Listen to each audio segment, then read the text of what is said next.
So welcome to the final task of the Niviuk Fly Wide Open 2026. So today's another big downwinder. The wind was coming mainly from the northeast, although it was pretty much straight easterly around takeoff, and it was really strong. They nearly aborted the task, but we managed to get everyone off fairly safely. But that being said, it was quite a strong headwind, so because of that, you can see I'm not really letting myself drift back too much. I want to keep pushing forward, especially because the start cylinder's out quite far ahead of the takeoff. So here, that's what I'm trying to do. I'm trying to make sure I'm in the start cylinder. There was another group of about 5 pilots or something that had a really nice start in the cylinder further into the wind.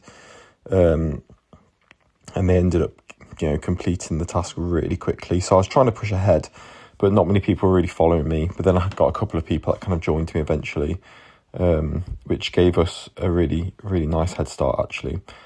So here, just taking this sort of climb before I head towards the cheeses, which is just hidden by the screen a little bit there.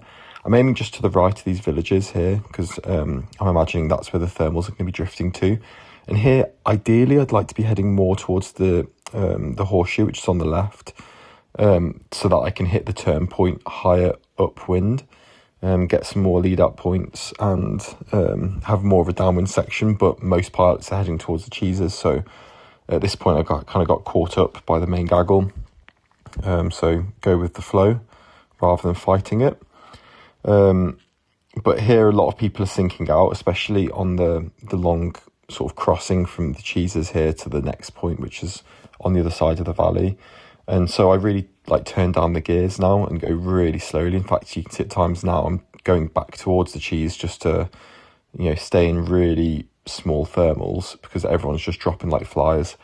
The thermal drift is it's still taking me down south, but more of southwest, because the wind's coming from the northeast. So, the extra height's good, but it is pushing me a bit further from that turn point. Some people got a really good picture of me there on the left, doing this crossing. A couple of nice pictures from Kieran, so thank you for that. But here I'm just, bombing it on speed bar, trying to get over to that area of convergence. So you can see this area, so there's a sea breeze coming in from Greece, coming all the way up the valley, which is causing this convergence line. That might be another reason why the guys in front ended up completing this task in about an hour and 15 or something, whereas I did it in like an hour and 45.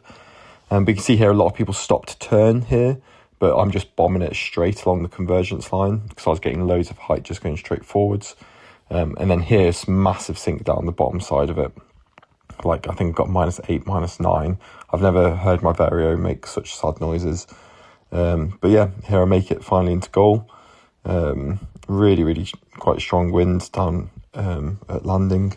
And it's quite fun to see people coming into land using the airstrip, just enjoying the landing.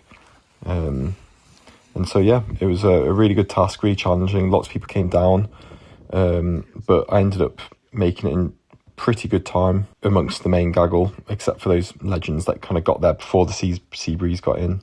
And that meant that overall in the leisure category I ended up in second place, which I was really chuffed with.